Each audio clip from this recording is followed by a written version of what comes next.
Hi, welcome to the 2020 Virtual Redesign Conference. We're so glad to have you join us in participating in this asynchronous professional learning.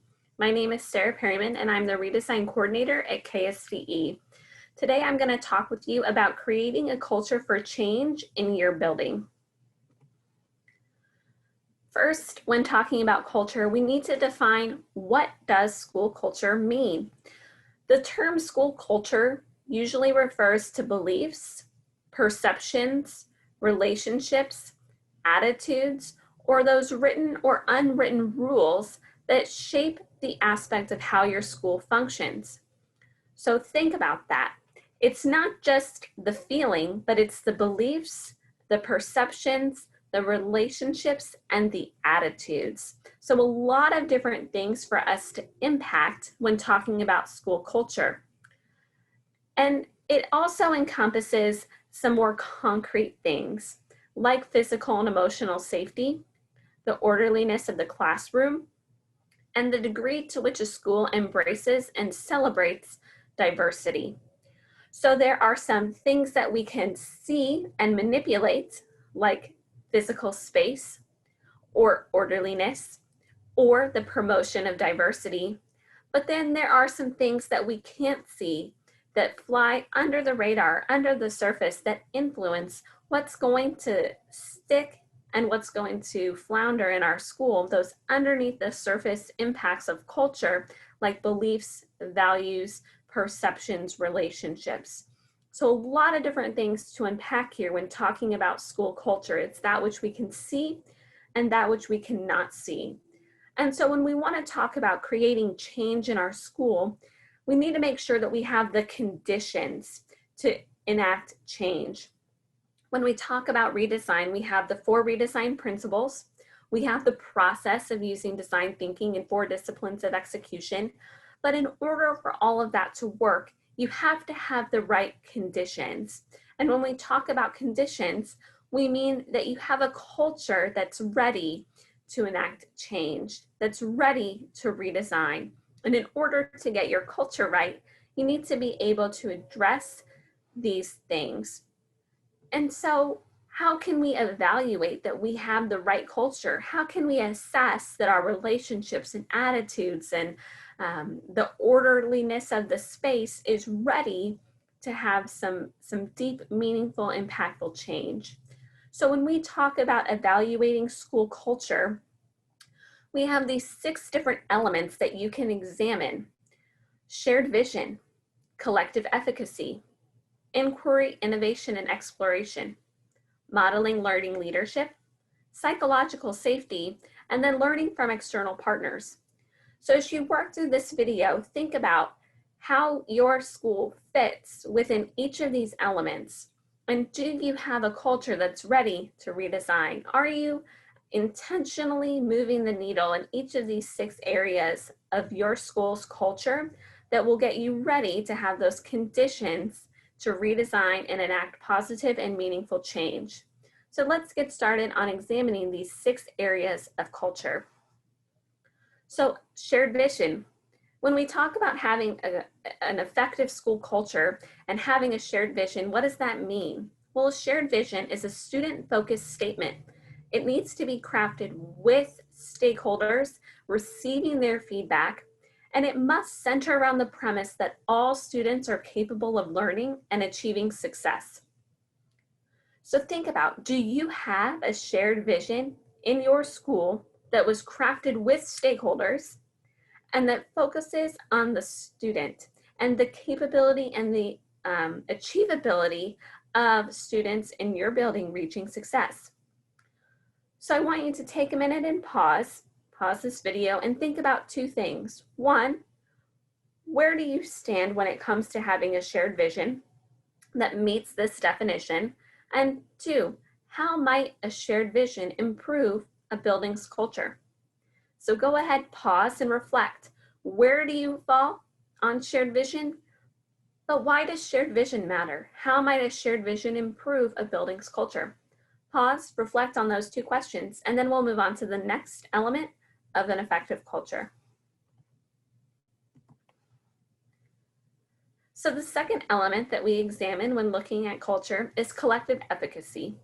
Collective efficacy is the belief that you and your team have the ability and the authority to make a difference or have an impact. So not just that you can, but that you have the permission to go out on a limb, right? To take a risk. You believe that you can produce meaningful learning experiences and that you can repair gaps in student learning.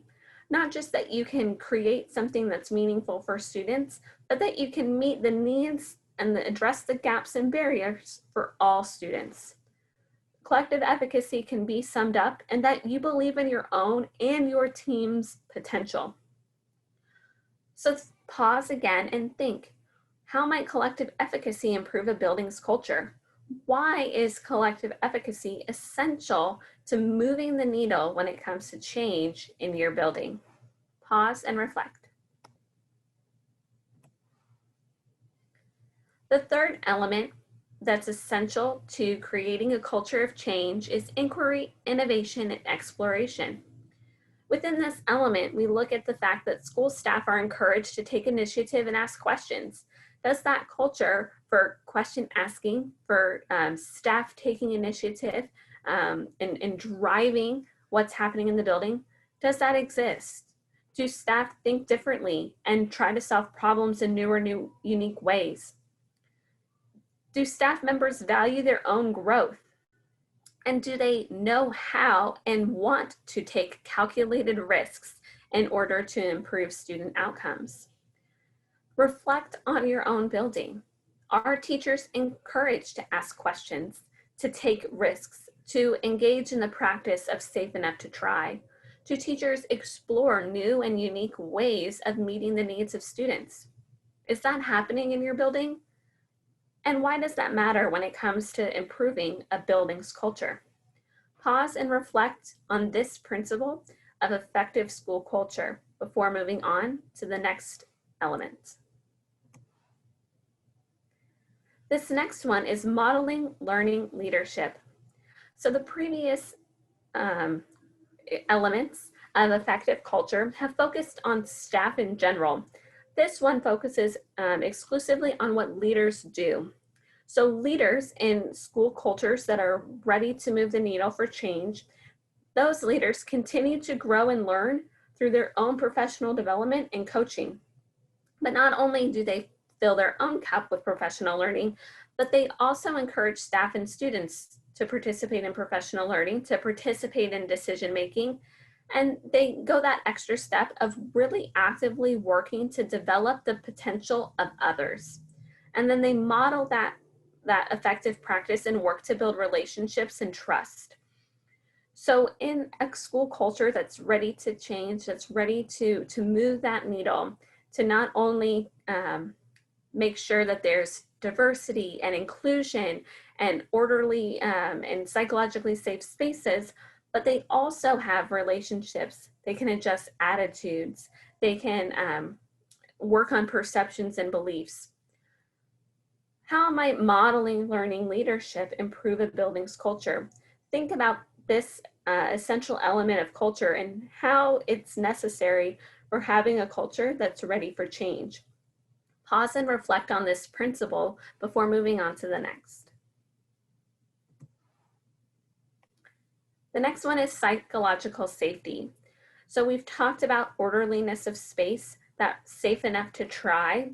We've talked about taking risks.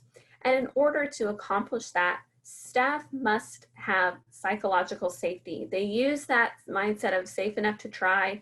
They share their learning with others about what does and doesn't work. So they're not afraid to fail forward. Mistakes are viewed by all as learning opportunities. So not only are staff encouraged and feel as if they can take risks when it comes to what they're doing to impact student learning, but they also feel safe enough to speak their truth and engage in collegial discourse. So it's not always about the strategies that we're using with students.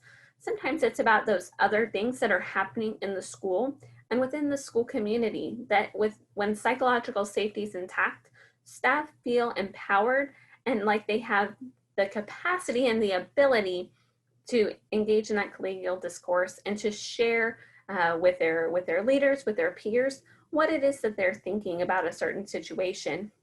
So reflect, how might psychological and safety improve a building's culture? Pause and reflect before moving on. And then the last element that we evaluate when talking about a culture that's ready to enact change, remember we're talking about those conditions for change, is that there's learning from external partners. There's learning from the external environment.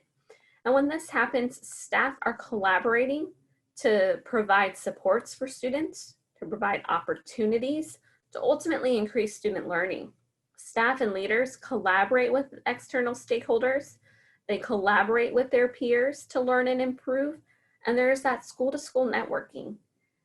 Are you getting outside of your class, your department, your building, your district, to engage in authentic learning, to engage in peer-to-peer networking to improve your practice? And then beyond that, not just that peer networking, but are you engaging your external stakeholders, your external community, to directly influence and impact students, to address their needs, psychological, emotional, behavioral, or just their learning needs as well? So think, how might learning from external environments improve a building's culture? Pause and reflect on this last element of culture before moving on.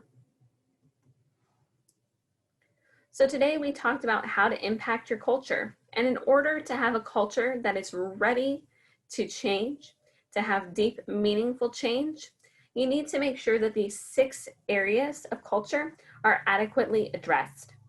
One quote that we use frequently in Redesign is that culture eats strategy for breakfast. You can have a great strategy, a strategy that's worked really well somewhere else, a strategy that has a lot of research behind it. But if your culture isn't ready to execute on your strategies, then you're not going to see those desired results and outcomes. So as you think about impacting your culture, think about these 6 elements. Do you have a shared vision that was carefully crafted with your stakeholders? Collective efficacy. Do your teachers, do your staff believe that they have the capacity and the ability to make a difference? Inquiry, innovation, and exploration. Do staff feel like they can ask questions and research and try new things to meet the needs of students? Are our leaders modeling what good learning and leadership looks like?